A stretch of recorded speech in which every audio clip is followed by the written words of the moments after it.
Hi, Ezra. Thank you for joining us today and for being a part of Conversations of Hope. If you could just share a little bit of your background. Yeah, thank you so much, Sean. I'm really excited to be part of this conversation. As you mentioned, Essraa Nawar, I work as the development librarian and coordinator at Chapman University, which I basically wear two hats. One hat as a librarian, teaching information literacy and helping students and faculty in the research process and accessing information. But also I direct the development and fundraising efforts as well for the libraries, which is pretty much working with our friends and donors to work on special projects or raise funds for archives, exhibits, and also marketing and programming for the libraries. Share with us a little bit about the community at Chapman right now. How are students dealing with this? How is the administration managing the separation that we've had and just kind of adjusting to this new environment? I might sound a little biased, but I have to say that Chapman has been doing a phenomenal job. The administration, senior administrators, the president, everybody has been really on top of it. The communication, everybody, and pretty much all over the world jumped into this, I have to say overnight. We were told to go home and work and find a way to still be relevant and do all the work that you're supposed to do from home. And, magically everybody was able to do it. What do you think the students are learning? What are your children learning? What are you learning? What's to be taken from this period of time, you think? Okay, so let's dissect this one at a time. I think we're learning that we, just like Ray Bradbury once said, I can't remember the quote exactly. I mean, you kind of throw yourself into something and you pretty much get to learn it, right? People are smart. People really adapt very, very quickly, even quicker than we even thought they would. So I'm learning that. My kids adapted. I learned that my kids, especially my 9-year-old, knows more technology than I thought that she does, actually. The way she is, navigating between tabs on her Google Classroom and, doing PowerPoint presentations and Flipgrids and videos. I'm learning that Generation Z, which is really the generation of my kids, are going to learn in a very, very different way. And I think we're really pushed into thinking about different ways of learning. I mean, higher education system all over the world, we've been having that conversation for the last, I would say, 10 years about how can we educate this generation in a different way. And here we are already educating them in a different way. Having said that, I'm not saying that school is not important. In fact, we're discovering, actually, pretty much you'll hear that from all moms, that teachers are extremely important. I can't take the role of the teacher. I really can't. I'm doing my best. Teachers are doing a magnificent job, but you can't really, you can't compensate the teacher role, and I need to invest in that. One-on-one interaction there's no way you can also compensate that. That's extremely important.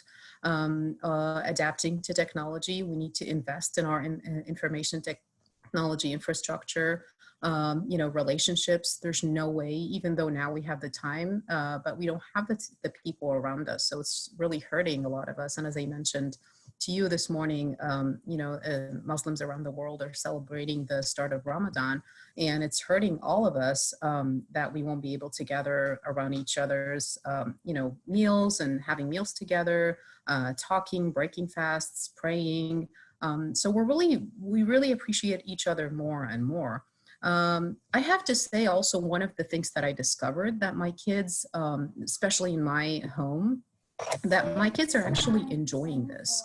We've all been living in a very fast-paced environment, right? Like we're all busy, two working parents, we're running around, their activities, their competitions, but all of a sudden, the world came into a pause, right? Like all of us are together, which is a great thing, but I'm seeing them enjoying, just being with us. And somebody posted something on social media. I can't remember the name of the person that wrote that, but it's something like, these kids are going to look back, 10 years from now about how beautiful this time was, because it's a time where they're bonding with their families, a time where they get to, sleep late and do activities together, puzzles or watching movies or learning to cook for the first time, or sometimes, learning how to fold their laundry. Just being around the dinner table every single day for the past 5 weeks is something that we've never had, time to do before. So I'm looking at it as a blessing, to be honest. It's one of those silver lining that I'm looking at. And just the connection between all the communities that I've been seeing, whether it's our neighborhood, our little city that we're all kind of together connected on next door neighbor, whatever it is. I've been seeing a lot of amazing things happen. And where do you see the hope for, let's say, the students at Chapman? You Mhm. have probably a lot of seniors that wish they would have had the spring college experience, maybe that they feel like they're not getting, or maybe other students feel, disappointed that they're not around all their classmates. But where's the hope in this as you see us moving forward through this pandemic? Right, yes. And I know a lot of students that are seniors, and I know a lot of my friends that have kids that are in senior year in high school as well. And it's a struggle. It's very, very sad, for them to lose that. But, but from a Chapman standpoint, I have to say that I'm very proud that Chapman has postponed the commencement. They haven't canceled it. So these kids will get to walk and they will get that kind of experience. The administration haven't kind of nailed down the details yet, or when, because we're all fighting an invisible threat, that we don't really know when this is going to end. But at least these kids are still looking forward for that kind of experience. We don't know when. It's definitely not going to be the same, but each generation had to deal with something, whether it was World War One, World War Two, 9/11, moving, family issues. It's very unfortunate. So I know it's hard. I've been talking to a lot of my friends that have kids that are senior, whether in college or high school. Some of them are like, oh, I didn't care anyways. And some of them are really struggling with the fact that they won't get to go to the prom. I know a lot of kids are being very creative and still, wearing their prom dresses anyways, and, taking pictures and posting them on social media. Other schools have been very creative and, going around the senior houses and doing posters for those kids. So I think creativity is the only way that we can deal with now when parents have to talk to their kids about, circumstances and how we all were privileged. We took pretty much everything for granted. I was talking to a very close friend of mine about, just after 5 weeks not really going anywhere, my husband and I decided to go to get ice cream.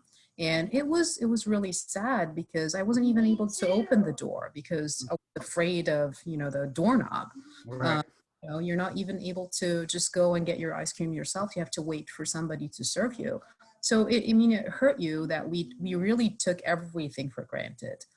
So I think, and I hope that all of us are going to get out of this, whenever this is going to end, more appreciative of every single thing we have. And I hope we continue to remember and not forget this time. Ezra, thank you so much for your time today. We really appreciate it. Thank you so much, Sean. I really enjoyed talking to you, and I really want to thank you for doing all these conversations with a lot of people, and I'm honored to have been part of this.